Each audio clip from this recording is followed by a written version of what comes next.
சஹீஹுல் புகாரியிலே 3673 இலக்கத்தில் பதிவான ஒரு செய்தி. அபூ சயீத் அல் குத்ரி ரலியல்லாஹு அன்ஹு அவர்கள் சொல்லுகிறார்கள், காலன் நபியு ஸல்லல்லாஹு அலைஹி வஸல்லம், நபிகளார் ஸல்லல்லாஹு அலைஹி வஸல்லம் சொன்னார்கள், லா தஸப்பு அஸ்ஹாபி, லா தஸப்பு அஸ்ஹாபி, என் தோழர்களை நீங்கள் திட்டாதீர்கள், என்னுடைய தோழர்களை சஹாபாக்களை நீங்கள் திட்ட வேண்டாம் என்று ரசூலுல்லாஹ் சொல்றாங்க. அவங்கள நீங்கள் திட்டக்கூடாது.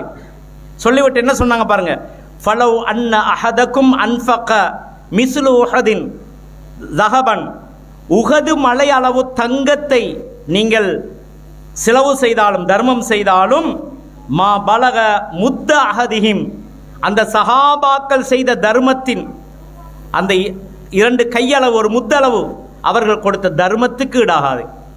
அன்பு சகோதரர்களே, சஹாபாக்கள் முத்துங்கிறது என்ன? 2 கையை நினைச்சு இப்படி ஒரு அள்ளு, அது முத்து. இப்படி ஒரு முத்தை அவங்க என்ன செஞ்சிருப்பாங்க? அள்ளி தர்மம் செஞ்சிருப்பாங்க. நீங்க இன்றைக்கு ஒரு தங்க மலையை, உகது மலையளவு தங்கத்தை நீங்க ஒரு குவியலை தர்மம் செய்றீங்களா இருந்தா, அவங்க செஞ்ச ஒரு முத்தளவு தர்மத்துக்கு ஈடாகாது. அடைஞ்சு கொள்ளையே மாட்டீங்க. வலா நசீஃபவு, அதனுடைய அரைவாசியை கூட நீங்க அடைஞ்சிக்க மாட்டீங்க. அப்போ அவங்களோட தியாகங்கள் அவ்வளவு பெரியது. இன்றைக்கு நாம செல்வத்தோடு இருக்கிறோம், எத்தனையோ உடைகள் நமக்கு வீட்டில் இருக்கிறது. எப்படி வாழுகிறோம் என்று சிந்தித்து பாருங்க. சஹாபாக்களுடைய வாழ்க்கையை சிந்தித்து பாருங்க. ஒரு நேரம் சாப்பிட்டால் அடுத்த நேரத்துக்கு உணவில்லை. ஒரே ஒரு ஆடை, குளித்தாலும் உடுத்தாலும் அதைத்தான் உடுக்க வேண்டும் என்ற நிலைமை. மரணித்தவர்களுடைய அந்த ஜனாசாவை கூட முழுமையாக மூடுவதற்கு துணி இல்லாமல் இருந்தார்கள். அப்படியான கஷ்டமான நேரத்தில் கூட, தனக்கு எவ்வளவோ தேவைகள் இருக்கின்ற நேரத்தில் கூட ஒரு முத்தளவாவது தர்மம் செய்தார்களே.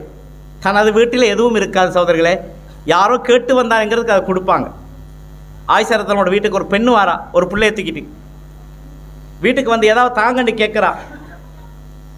ஈச்சம்பழம் ஒன்று இருக்குது, கொடுக்குறாங்க. அந்த ஈச்சம்பழத்தை குழந்தைக்கு கொடுக்குறாங்க. தான் சாப்பிட்றதுக்காக இன்னொரு துண்டை வச்சிருக்கிறாங்க. இந்த குழந்தை அதை சாப்பிட்டுட்டு அதையும் கேட்குது தாங்கண்டு. அந்த தாய் அதையும் கொடுத்துடுறான். அந்த குழந்தை சாப்பிட்டுட்டு தாய் பசியோடு போகிறா. அவ்வளோதான் ரசூலுல்லாஹ் வீட்டில் இருந்தது. அந்த ஈச்சம்பழம் மட்டும்தான் இருந்துச்சு, வேற எதுவும் கொடுக்கறதுக்கு இல்லை. இந்த காட்சியை பார்த்ததுக்கு பின்னால ரசூலுல்லாஹ் கிட்ட ஆயிஷா ரலியல்லாஹு சொல்கிறாங்க, இப்படி சம்பவம் நடந்துச்சுண்டு. அப்போ ரசூலுல்லாஹ் சொல்கிறாங்க, ஒரு பெண் குழந்தையை பெற்று அந்த குழந்தையால் வளர்க்குறது கஷ்டப்பட்டு ஒழுக்கமாக வளர்க்குறாளே, அவளுக்கு அந்த குழந்தை சொர்க்கம் போகிறதுக்கு வாய்ப்பாக இருக்கும்ன்றாங்க.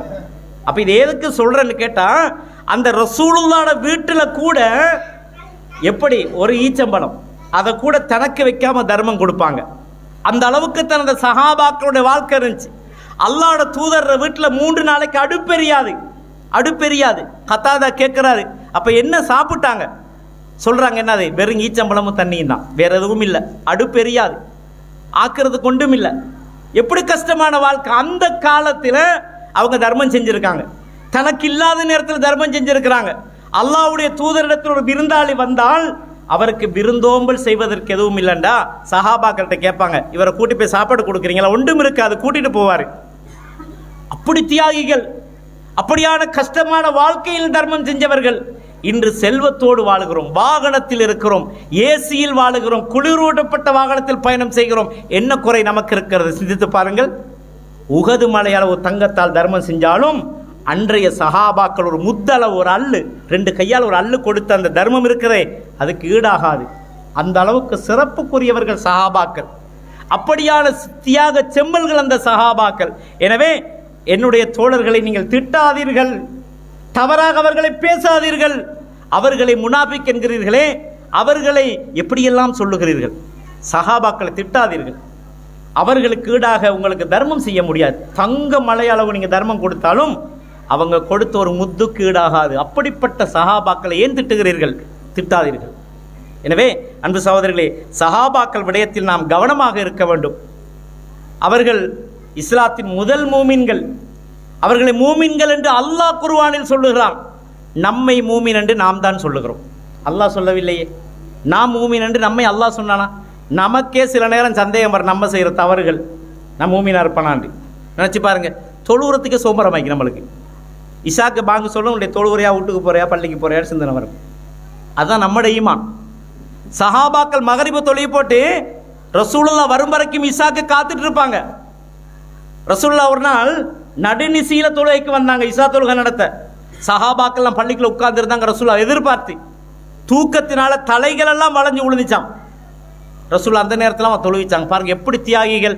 இபாதத்தில் வேணுமா, நம்பிக்கையில் வேணுமா, அன்று ரசூலோட காலத்தில் நடந்த எத்தனையோ அந்த விடயங்களில் அவர்கள் பங்கு பற்றின, தர்மம் செஞ்சது என்ன, எதில் குறை வச்சாங்க? அவங்கள பேத்து லேசா முனாஃபிக், லேசா கிரிமினல், லேசா எப்படி பேசுகிறோம் பாருங்க. லா தஸப்பு அஸ்ஹாபி, என் தோழர்களை நீங்கள் திட்டாதீர்கள். உஹது மலை அளவு தங்கத்தை தர்மம் செய்தாலும் என் தோழர்கள் செய்த ஒரு பிடி உணவுக்கு உங்களால் ஈடாக முடியாது. அல்லாஹ்வுடைய தூதர் சொன்னார். அப்படியான தகுதியில் நாங்கள் இருந்து கொண்டு அந்த உயர்ந்த சஹாபாக்களை, மனிதர்களில் சிறந்த புனிதர்களை எப்படி நம்முடைய நாவு கூசாமல் திட்டுகிறோம், எப்படி அவங்கள தரக்குறைவாக நம்புகிறோம் என்று எண்ணி பாருங்கள். இன்றிலிருந்து அந்த நம்பிக்கையை விட்டுவிடுங்கள் சகோதரர்களே. அல்லாஹ் மீதும் அல்லாஹ்வுடைய தூதர் மீது உண்மையான நம்பிக்கை நமக்கு இருந்தால், அவர்கள் சொன்ன அந்த நம்பிக்கையில் உறுதியானவர்களாக நாம் இருந்தால், சஹாபாக்கள் புனிதர்கள், அல்லாஹ்வுடைய தூதருக்கு அடுத்தபடியாக இருக்க சிறந்த மக்கள். அந்த சிறந்த மக்களில் முதலிடத்தில் இருப்பவர் அபூபக்கர் ரதியல்லாஹு அன்ஹு அவர்கள்.